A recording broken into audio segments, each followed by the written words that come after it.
Hello everyone, welcome to my Neetu food blog. ये colourful फ्राइम की बनाने की रेसिपी मैं आप लोगों के साथ शेयर करूंगी क्योंकि होली आ रही है। तो झटपट बनाइए और बच्चों को बहुत बहुत बहुत अच्छा लगेगा देखने के बाद। तो इसमें जो है चावल के आटे से मैं बनाऊंगी। तो 1 कप, जिस कप से मतलब इसका एग्जैक्ट मेजरमेंट बताऊंगी कि 1 कप मैंने भर के चावल का आटा लिया और जिस कप से हम नापेंगे चावल का आटा उससे 5 कप पानी डालना है। तो अभी इसको मैं घोल के तो 2 कप में ही घोलूंगी, बाद में फिर 3 कप बॉईल करने के टाइम मिलाऊंगी।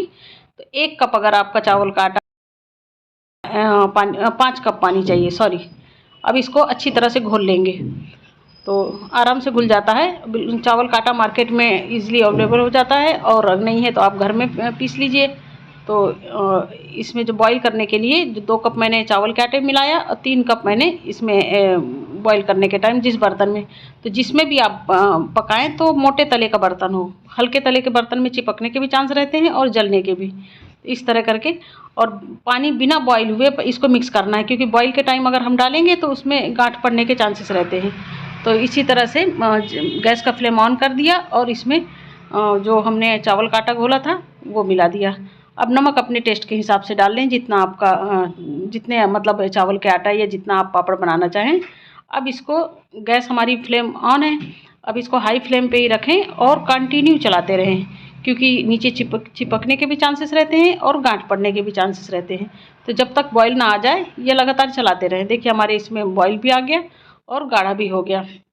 इसके बाद आप गैस का फ्लेम मीडियम कर दें और इसको कम से कम 7-8 मिनट के करीब करीब पकाना है मीडियम फ्लेम पे और कंटिन्यू चलाते रहना है। अब ये हमारा रेडी हो गया कि नहीं फ्राइम के लिए। तो एक प्लेट में डाल के ऐसे मतलब टर्न करेंगे तो वो गिरेगा नहीं। जैसे मेरा थोड़ा सा गीला लग रहा था तो अभी मैं 1-2 मिनट और पकाऊंगी, लेकिन मीडियम फ्लेम पे और पकाने के टाइम कंटिन्यू चलाते रहें क्योंकि गांठ पड़ने के चांसेस नहीं रहते और चिपकता नहीं है बर्तन में। तो लगातार इसको चलाते रहेंगे तो कम से कम मेरा पूरा पकने में 10 मिनट का टाइम लग गया। इस तरह से ये हमारा रेडी हो गया।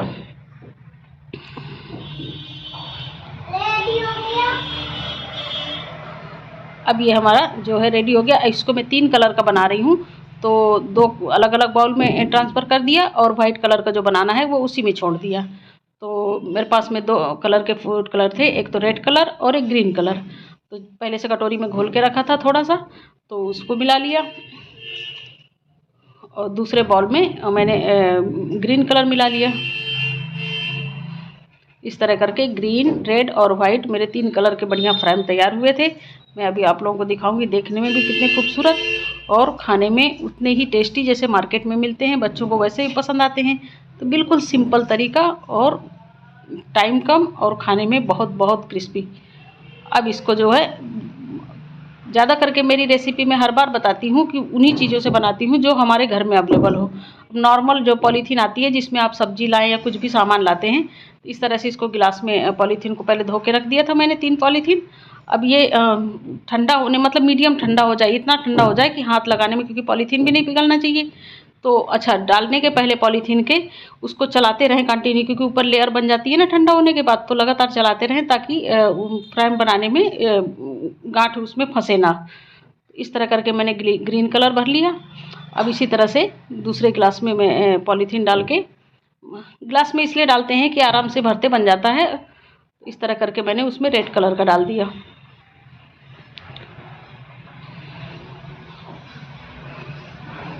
इसे पॉलीथीन में भरने के पहले चम्मच से अच्छी तरह से मिक्स कर लें, क्योंकि थोड़ा जैसे जैसे ठंडा होता जाएगा ऊपर लेयर बनती जाएगी। तो एकदम मिक्स कर लें, मिक्स हो जाता है आराम से, उसमें कोई गांठ नहीं पड़ी थी। मैं अभी बना के दिखाऊंगी आप लोगों को। अब तीसरे मैंने वाइट कलर का भर लिया। अब इसको भी डालने के पहले देखिए कंटिन्यू चम्मच से मिक्स कर लें अच्छी तरह से। अब ये हमारे तीनों जो है तैयार हो गए। ये सिंपल उन्हीं पॉलीथीन से है। देखिए तीनों कलर के मेरे भर के रेडी हो गए।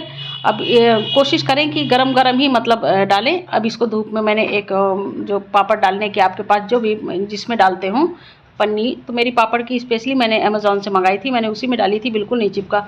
अब एक छोटा सा कैंची से उसमें होल कर लेंगे और इसकी डिज़ाइन अपने हिसाब से देखिए किस तरह से।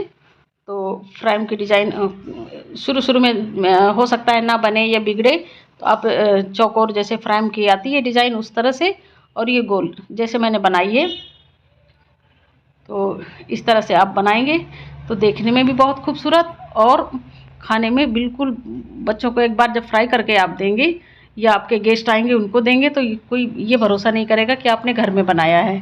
बिल्कुल मार्केट की तरह देखने में लुक, और इतना गाढ़ा, मतलब जितनी मैंने उसकी क्वांटिटी बताई है कि जैसे हमारा 1 कप चावल काटा तो 5 कप पानी, जो फर्स्ट टाइम बनाए तो बिल्कुल परफेक्ट, उसमें आपको एक भी कुछ भी नहीं मिलाना पड़ेगा। देखिए मैंने पहले ग्रीन कलर के बनाए, अब ये रेड कलर के, देखने में बिल्कुल उसी तरह से कितने खूबसूरत लग रहे हैं। अब ये 1 दिन में 2 दिन में, चूँकि अभी मार्च का महीना, फरवरी लास्ट है, तो कम से कम 2 दिन लगा था, लेकिन मेरा फर्स्ट डे में ही सूख गया था। तो कुछ सूख गया था, दूसरे दिन भी मैंने सुखाया था। इस तरह से देखिए तीनों कलर के मैंने बना लिए, बिल्कुल आराम से बन गए। और 1 कप उसमें चावल के आटे में इतने सारे मेरे फ्राइम बने थे। तो ज़रूरी नहीं है जितना, क्योंकि ठंडा होने के बाद बनता नहीं है। देखिए सूखने के बाद, ये शाम के टाइम में सूखने के बाद दिखा रही हूँ कि इस पॉलीथीन में जिसमें मैंने डाला था तो ईजिली बिल्कुल निकल रहे थे, एक भी नहीं टूटे थे। देखिए मैं निकाल के भी बता रही हूँ कि ऐसा नहीं कि चिपक गए हों या कुछ, बिल्कुल आसानी से पूरे निकल गए थे। और उसी तरह से, तो जिस तरह से मैंने बनाया, एक एक उसकी मतलब स्टेप बाय स्टेप बताया कि बिल्कुल नहीं चिपके और बिल्कुल नहीं टूटे। और कोशिश करें कि मोटे बनाएं थोड़ा सा, क्योंकि पतले होते हैं ना तो टूटने के चांसेस रहते हैं। तो इस तरह से हमारे फ्राइम रेडी हो गए। अब शाम को मैंने इसको थोड़े से फ्राई करके, क्योंकि हमारी छोटी सी गोलू मोलू है, उसको मैंने फ्राई करके खिलाया था। तो उसको देखने में बड़ा वो लग रहा था कि कितने अच्छे लग रहे हैं, या उसी तरह से। तो बिल्कुल क्रिस्पी से और तुरंत तैयार हो गए। तो ज़रूरी नहीं है कि मैं बता रही हूँ, इसलिए आप एक बार इसको बना के ज़रूर देखिए। और मुझे पूरा पूरा भरोसा है कि आप बना भी लेंगे और बच्चों को बहुत बहुत पसंद आएंगे। तो इस होली में ज़रूर से ज़रूर बनाइए।